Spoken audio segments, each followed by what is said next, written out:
Once, not too long ago, there was a bear that did all the things a bear usually does. Eat, sleep, eat again, walk, talk, and frolic. The last word doesn't even exist, but the bear did so nevertheless. But the bear loved nothing more than reading and creating his own stories and engage with new bear things to do. However, that bear, during all these bear activities, was never alone. He had a shadow that followed him wherever he'd go.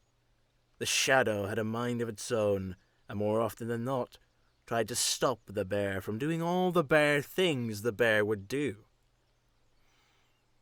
The shadow was growing, and continued to whisper spite and drivel to the bear, leaving him hollow.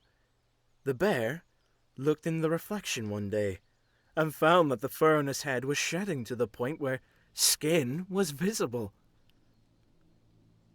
The shadow laughed, because he knew how proud and content the bear was of his fur, as the bear hated everything else about his body. The bear looked at the patch, and worried that he'd lose more, making the shadow laugh even more. The bear hated his eyes and snout, thinking he looked grisly one second and become a lowly farm animal the next. The bear hated how he felt skinny, but could see curls of fat no one else could. The bear hated his growl and roar, believing it to be the mimicry of angry wasps and bees that annoyed him greatly so. But most of all, the bear hated the shadow that warped his mind, transfixing it onto singular visions that have no other ending but catastrophe. And then catastrophe would be around every corner, in every individual animal interaction and sound for all time. Guilt and failure consumed the bear, and the shadow gorged upon the hatred and grew gigantic around him.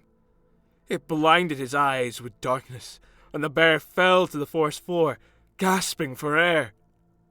The shadow polluted his mind until only one constant remained. To finish the story now. There can be no other option, no other solution, no bear thing to do. There was always more constants, but now it was just one. That one is that all you have to do is keep your eyes closed, and there'll be no more pages of anguish, strife, and torment. However, the bear had one sense left intact. His hearing was still sharp and attentive, and out of nowhere, a noise burst through the pollution. The bear opened his eyes and saw a dog, kind and ferocious, bark through the tree line. The shadow evaporated and hid from the view of a picture, a promise, and an oath between a bear and a dog that it could never overcome. The dog panted heartily and smiled at the bear. The bear smiled and looked around to see the shadow gone, but when he looked back, the dog had gone too. His smile never left, however, and he plodded off to the forest in search of new bear things to do, before the old shadows returned, only to be barked at once again. The bear doesn't know how and when his story will end, but will keep going through chapter to chapter because of a bunch of bear things to do, and a very important oath. I know this because that bear is me. And it is that oath that has prevented me from taking dire thoughts and turning them into final actions. Over a decade ago, I met a kid who, upon initial meeting, we did not get along. He was a very witty and engaging character who gave my ego a run for my money. Initially, we couldn't stand each other, but years go by and eventually I see him again and we're able to build rapport and have fun and talk about stupid stuff and memes. Later on, in particular, he had my back in 2016, and I could pretty much call him an acquaintance and a friend, as he saw me at a particularly low point in my mental health after school, and he supported and listened to me, which was what I needed. 2 years ago, he unfortunately and unexpectedly passed away due to medical issues. Out of respect, I go with a mutual friend and mentor to the funeral. And in the background of the service, they play a song, The Shepherd's Boy by Murray Gold. The Shepherd's Boy is a song from Series 10 of Doctor Who in the episode Heaven Sent. I don't know whether it was part of his will or if it was one of his mates, but either way I smiled at how cheeky the boy was even after he was gone. Nevertheless, I was inspired to give the episode a watch.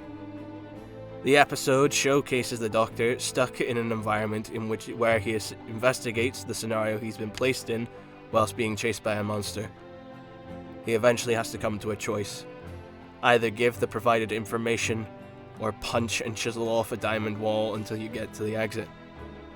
However, the exit will take millions of years to get through, however, so he commits to recreating versions of himself to get the job done, going through endless pain and death by the monster until eventually the wall explodes and the Doctor escapes.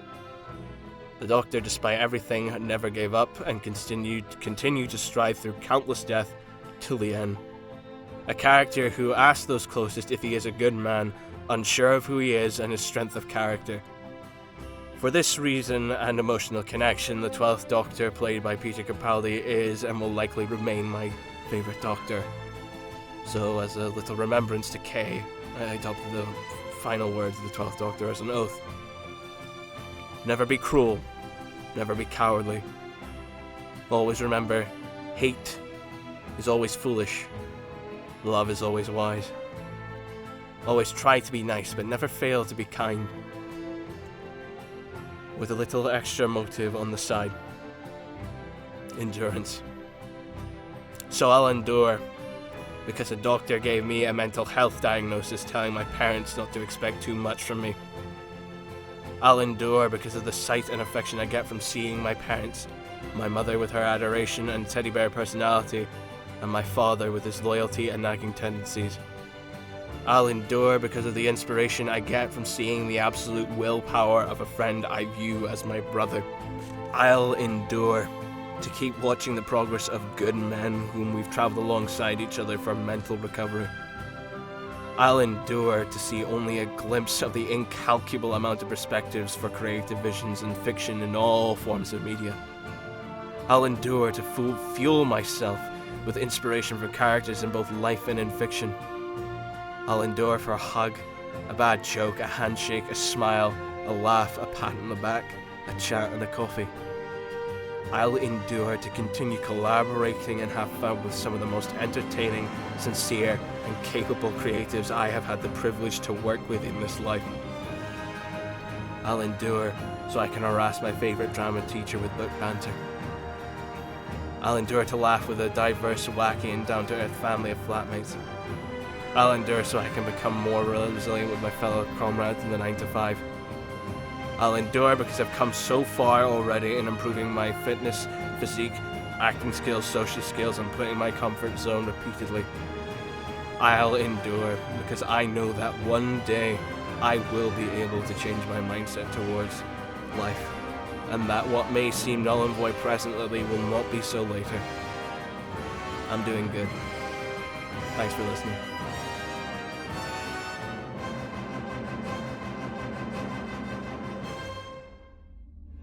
Sorry?